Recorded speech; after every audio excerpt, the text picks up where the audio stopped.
On the 11th of April 2019, longtime ruler of Sudan, Omar al-Bashir was overthrown in a military coup. The coup was instigated by months of unrelenting popular protests. In the aftermath of the military takeover, negotiations with civilian forces yielded Sudan its first civilian leader in over 3 decades. That man was Dr. Abdalla Hamdok al-Kinani. This video analyzes his time in office as he attempts to steer back onto the path of recovery a nation in turmoil.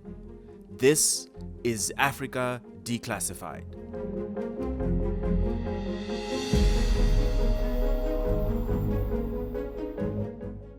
Dr. Abdalla Hamdok was born on the 1st of January 1956 in Sudan.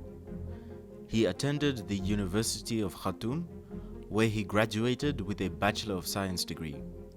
He further completed studies at the University of Manchester in the United Kingdom, where he attained a Master of Arts degree, as well as a doctoral qualification from the School of Economic Studies. He served in the Ministry of Finance and Economic Planning in Sudan in a role he held from 1981 until 1989, when Omar al-Bashir took over leadership of Sudan through a military coup. Dr. Hamdok was subsequently relieved of his duties. Dr. Hamdok went on to have an illustrious career in roles that spanned the breadth of the continent.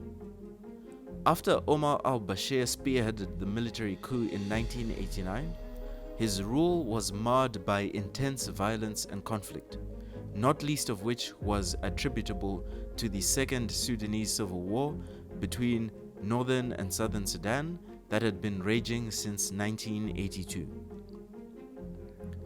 After 2 decades of conflict, a truce to the civil war was facilitated in 2005 through the signing of the Comprehensive Peace Agreement (CPA) between the government of Sudan, at that time led by Omar al-Bashir, and the Sudan People's Liberation Movement (SPLM), a party which represented the interests of the territory that is today the Republic of South Sudan. As per one of the stipulations of the CPA, a referendum would be held in the southern parts of the country to determine whether southern Sudan would secede from Sudan.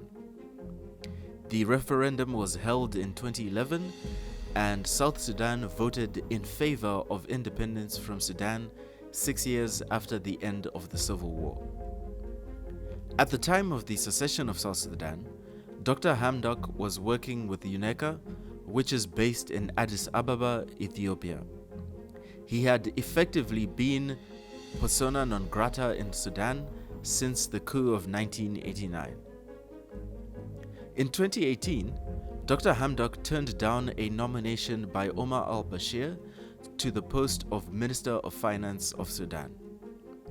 In late 2018 and into 2019, after 3 decades of rule by al-Bashir, protests calling for his ouster began in Sudan. Whilst the proximate trigger for the protests was the worsening economic hardship faced by the population, protesters were also calling for an end to military rule and for a civilian government to take its place. An alliance, the Forces for Freedom and Change (FCC), was formed in early 2019, consisting of various political stakeholders and civil rights groups across Sudan.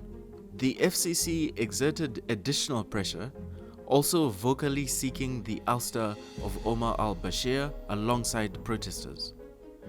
This culminated in the removal of al-Bashir from power in April 2019 through a military coup. The military instituted a government termed the Transitional Military Council (TMC), led by General Abdel Fattah al-Burhan. After weeks of continued violence as protesters demanded civilian transitional leadership, the Transitional Military Council opened up dialogue and welcomed nominations for a new, more substantive transitional arrangement which involved a joint military and civilian government. The FCC put forward, in July 2019, Dr. Hamdok, among other civilians, for membership of the civilian quota of the Sovereign Council that would head the country until the scheduling and holding of fresh elections in November 2022. Dr. Hamdok accepted the nomination and was appointed Prime Minister. The Sovereignty Council consisted of 5 civilians of the FCC's choice, 5 of the Transitional Military Council's choice, and a 6th civilian who was a joint choice, with al-Burhan heading the council for 21 months as per the agreement, before a civilian would head the council for the remaining 18 months until democratic elections. Prime Minister Hamdok's appointment was largely hailed by the pro-civilian government public and by the international community, as his experience and decades-long track record as an economist represented promise that he would be able to address the dire economic situation that the country found itself in, including runaway inflation and an ever-mounting debt crisis. Prime Minister Hamdok expressed his desire to tackle these challenges, as well as addressing the unavailability of basic commodities and moving towards re-establishing unity and peace within the country. In March 2020, an attempt was made on Prime Minister Hamdok's life via an explosion which targeted his motorcade on his usual route to his office. The Prime Minister and the convoy members were not injured. They were all safe, except one person who fell from a motorcycle. The Prime Minister is doing his job now from his office and investigations are underway. We know that there are people who are trying to target the revolution of the Sudanese people and to attack the gains of the revolutionaries, but we stress that revolution is going on and the revolution will continue its path. The assassination attempt was unsuccessful, and while several vehicles sustained damage, the incident recorded no deaths. The police force reported injuries to one officer. No suspects were named, and no one has since claimed responsibility for the attack. Conjecture on who had orchestrated the attempt was rife following the incident. In the month preceding the attack, a 6-member outfit was apprehended for the manufacture of explosives. The only information made public about the group was that they were part of a rogue Islamist group that intended to stage violent attacks against officials who had been working to undo the entrenched systems of the previous regime.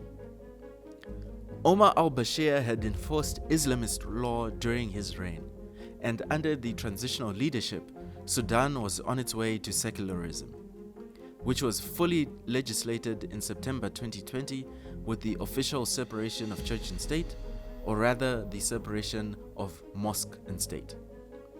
It was thus widely believed that the attack on the Prime Minister could have been by Islamist perpetrators who were in favor of preserving the marriage of Islamic law with the nation's governance. A different theory was that al-Bashir loyalists from the military did not welcome the revolution and were intent on subverting the new course of Sudan's politics and resuscitating the previous status quo. Only a few months prior, in January 2020, there had been an attempted coup by a section of the security forces to remove the transitional government and restore wholly military rule. Only the latest in a string of multiple attempted coups that pro-revolution authorities were reported to have foiled.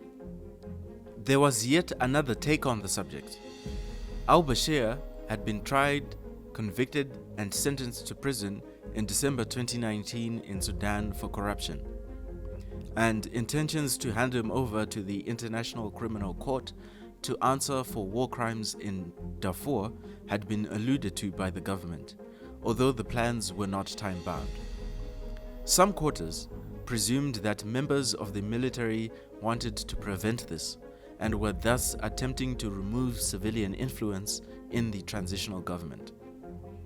Prime Minister Hamdok remained resolute, and mere hours after the attack, he made a brief statement via Twitter from his office, notifying the nation of his safety and stating that he would not be swayed from his dutiful commitment to the transition, and emphasizing that a key characteristic of the revolution was its peacefulness. The assassination attempt was castigated immediately within Sudan by the country's Security Council as well as by the Information Ministry, with the minister referring to the incident as a terrorist attack. Members of the public also assembled at the scene of the attack, chanting support and well wishes for the Prime Minister, and denouncing the incident and calling for an investigation and for justice to follow. The United Nations Secretary General condemned the attack, as did the joint UN-African Union mission in Darfur, reiterating hopes that progress towards democracy in Sudan continued peacefully and reaffirming their continued support. The US Federal Bureau of Investigation, FBI, participated in the investigation of the incident, providing assistance to Sudanese authorities who had professed inexperience as they were unaccustomed to investigating matters of this nature. An extraordinary cabinet meeting was held following the attack, where resolutions were made to augment existing security measures and to improve monitoring of individuals suspected to be involved in terrorist activities. One of Prime Minister Hamdok's goals with respect to foreign relations was to garner once more international recognition and inclusion of Sudan through re-engagement efforts. The suspension on Sudan that had been placed in June 2019 by the African Union on the condition that it expedited the handover of power to a civilian government was lifted by the AU the day after Hamdok had named his cabinet. Following perceived association of Omar al-Bashir's regime with entities and parties deemed to be terrorist movements, and the leveling of accusations against al-Bashir's regime of perpetration and support of human rights violations, the United States of America had placed Sudan on its State Sponsors of Terrorism list in 1993. After Sudan re-engaged with the USA under Prime Minister Hamdok's leadership and reached several agreements, including the exchange of ambassadors for the first time in over 20 years between the two countries, Sudan was removed from the State Sponsors of Terrorist list in late 2020. Prime Minister Hamdok was also able to negotiate for debt relief measures with lending bodies such as the International Monetary Fund. Prime Minister Hamdok's government had introduced a raft of measures to try and rectify the economic crisis bedeviling the country. One of these measures, which was also part of an agreement with the IMF, was the removal of subsidies on fuel, which had a dominoing effect that resulted in a higher cost of living for the population. This led to initially small protests calling for a government led by the military, deeming Prime Minister Hamdok's civilian government to have failed at addressing the economic concerns satisfactorily. Those in favor of the civilian government counter-protested, and skirmishes began amongst the protesters and between protesters and security forces. In October 2021, General al-Burhan unilaterally disbanded the Sovereignty Council and government, leading a military coup against Prime Minister Hamdok, who was detained along with most members of his government as well as those who supported it. The African Union once again suspended Sudan from membership of and participation within the regional body pending reinstatement of the civilian government. Sudan's government ministries reiterated the legitimacy of the civilian government and only the civilian government, as did other nations and regional blocs around the world. The FCC called for and arranged protests by the public against the coup, which quickly turned violent as military forces pushed back against the resistance. Prime Minister Hamdok was released after a few days and returned to his home. After nearly a month of public outcry from the citizenry and mounting pressure and denunciation of the coup by other nations, Prime Minister Hamdok was reinstated in November 2021, but not before a deal between the Prime Minister and the military had been reached and signed. The tide of protests turned as, contrary to the Prime Minister's stance to continue with the joint transitional government, calls by the FCC and other stakeholders, as well as protesters at large, were now demanding a government that was wholly civilian with no further military involvement. People should not stop. I was beaten, but I have to go back to protest tomorrow. It's good that I'm alive, but I wanted to be a martyr. I said goodbye before I left home. They refused to accept the deal, and protests continued. Public sentiment towards the Prime Minister soured, as many viewed his accession to the deal as a betrayal of the goal to maintain civilian rule. This, coupled with the original murmurs of dissension regarding his effectiveness on turning around the economy. Clashes between protesters and security forces continued into the end of the year, with some of them resulting in casualties. Prime Minister Hamdok announced his resignation on the 2nd of January 2022, citing the continued violence and protests as having contributed to his decision. In his announcement, the Prime Minister explained that he had believed the agreement with the military to be necessary so as to curtail further conflict in the country amid rampant protests and thus preserve lives. His resignation was met with much uncertainty over the future of the country, as his departure leaves the country fully under military rule. Under the now defunct Sovereignty Council, transition to a civilian leader of the council had been a mere 1 month away at the time of the October coup. The international community continues to call for transference of power to a civilian government. A man who was described by his peers at UNECA at a farewell event held for him in 2019 as humble, compassionate, and an intellectual, Dr. Abdalla Hamdok brought his sincerity and hope along with his expertise to the transitional government and to the people of Sudan as he assumed office in 2019. And in one of his most unpopular acts, conceding to the military agreement to bring an end to the impasse, he once more exhibited hopefulness in his desire that the concession would bring about a more peaceful transition and an end to the loss of life in clashes. His final remarks upon his resignation, emphasizing the urgency with which democracy needs to be restored for the continued existence of the nation, reflected that he still held the consistent belief that Sudan can and should be recovered, and that the mantle rests on the shoulders of Sudan's people. It remains to be seen what the future holds for Sudan. The prevailing deadlock between the unwavering protests and the forceful, deadly retaliation by the military is likely not a sustainable tug of war for either camp in the long term.